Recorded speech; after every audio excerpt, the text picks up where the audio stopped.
Hi అండి, welcome back to my channel. మీరు చూస్తుంది హసీనా భాషా బ్లాగ్స్ స్నాక్స్. ఇవాళ అయితే దోసకాయ పచ్చడి అయితే చేస్తున్నా. ఇదిగోండి దోసకాయ, వీటికి కావాల్సింది పచ్చడికి.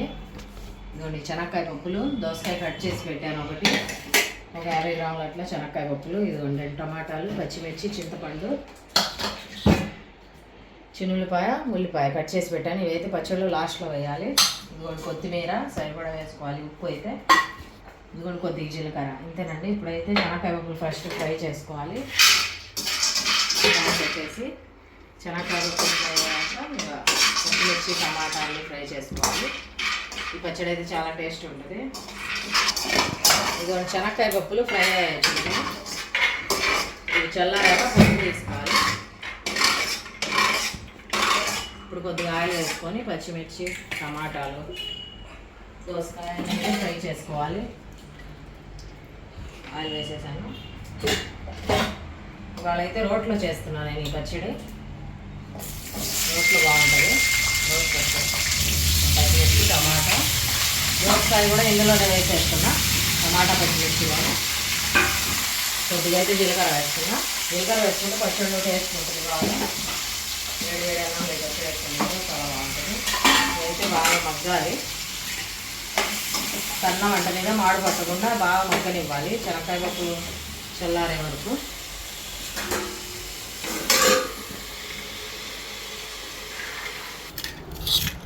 దూడ అన్నీ రెడీ చేశాను చూడండి. దూడ ఇవన్నీ ఫ్రై చేశాను. టమాటా, పచ్చిమిర్చి, చింతపండు కూడా ఇందులోనే వేసాను, జీలకర్ర అన్నీ ఫ్రై చేసి ఇప్పుడైతే పచ్చడి అయితే దంచేద్దాం. శనక్కాయ పప్పులు ఇదిగోండి ఫ్రై చేసి నేను మిక్సీలో పట్టేసాను పొడి. రోట్లో మెత్తగా దంచలేను అనేసి. దంచుకునే వాళ్ళు దీంట్లో దంచుకోవచ్చు. ఫస్ట్ పచ్చిమిరకాయలు అయితే వేసి పచ్చడి అయితే స్టార్ట్ చేద్దాం. పచ్చిమిరకాయలు అన్నీ వేసి, లేకుంటే అన్నీ వేస్తే జారిపోతూ ఉంటాయి పచ్చిమిరకాయలు మెత్తగా.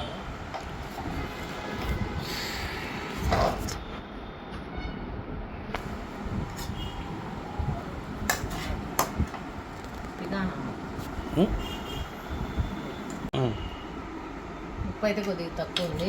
అయితే పచ్చడి బాగా కమ్మగా ఉంది టేస్ట్. శనక్కాయ పప్పులు అవి పడిందాను.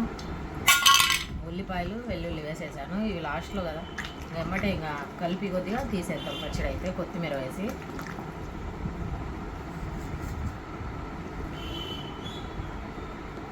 కొత్తిమీర కొద్దిగా నలిగాక పచ్చడి అయితే తీసేద్దాం.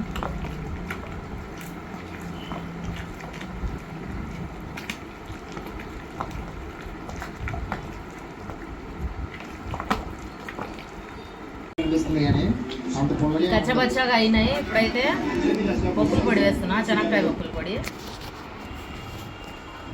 వేసి ఇదంతా బాగా కలిసేటట్టు. ఇది కొద్దిగా ఉదరానే ఉండాలి, కచ్చపచ్చగానే.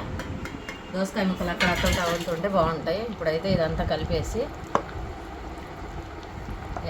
అదే దంచుకోవాలి.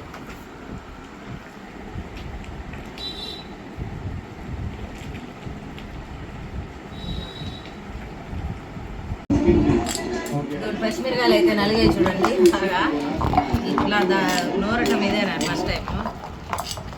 చిన్నప్పుడు అయితే మా అమ్మ రుబ్బు వాళ్ళతో ఇట్లా చేస్తుంటే వస్తేవి అట్లా ఆడుకుంటూ అట్లా చేసిపోయేవాళ్ళం. పచ్చడి అయితే ఇందులో దంచనప్పుడు పండుగ అయితే దంచేదాన్ని.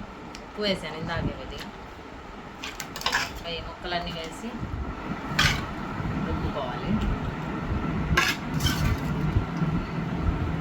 మిక్సీలో వేసేదాన్ని, రుబ్బితే టేస్ట్ ఉంటుంది అనేసి రుబ్బుతున్నా. రోటి పచ్చడి కదా. రోల్ అయితే చిన్నగా అయిపోయింది. బోల్నా వేసి రుబ్బాను పచ్చడి, రోటి పచ్చడి, దోసకాయ రోటి పచ్చడి.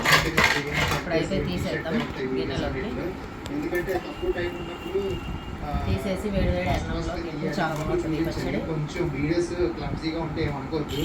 నాకు కుదిరినంతలో మీకు వీడియోస్ అయితే చాలా బాగా చూపిస్తున్నా అని నేను అనుకుంటున్నాను. అంతే పచ్చడి. వేడి వేడి అన్నంలో కొద్దిగా అయితే పచ్చడి వేసుకొని తిన్నాం.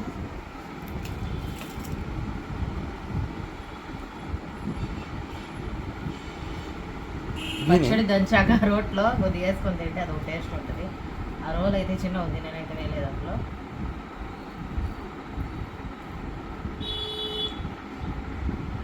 చెప్తే ఇంపోర్టెడ్ కదా, రేట్ ఎక్కువ. చాలా బాగుందండి అసలు. ఒకసారి ట్రై చేయండి మీరు కూడా, చాలా బాగుంటుంది. చెనక్కాయ పప్పులు వేసాం కదా, దోసకాయ పచ్చడిలో చాలా బాగుంది. అందుకనేసి దీంట్లో అయితే చిక్కుడుకాయ ఫ్రై చేశాను. ఒకసారి మీరు ఇలా ట్రై చేయండి. పచ్చడి అయితే చాలా బాగా వచ్చింది. పల్లెటూరు వాళ్ళందరూ ఎక్కువ పచ్చళ్ళే తింటారు. ఈ కర్రీస్ అసలు పనికిరావు. ఈ వెజిటబుల్ చికెన్లు మటన్లు అసలు బాగోవు. ఇదే బాగుంది, చాలా చాలా టేస్ట్ ఉంది.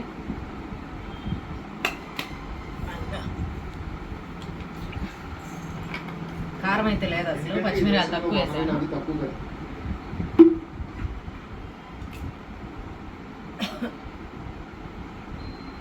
ఇంకా కదండి, చాలా బాగా వచ్చింది. మీరు ఒకసారి ఇలా ట్రై చేయండి. ఎలా ఉందో నాకు కామెంట్ చేయండి. మా ఛానల్ని మంచి మంచి వీడియోస్ కావాలంటే మా ఛానల్ని సబ్స్క్రైబ్ చేసుకోండి. ఓకే, బాయ్ అండి.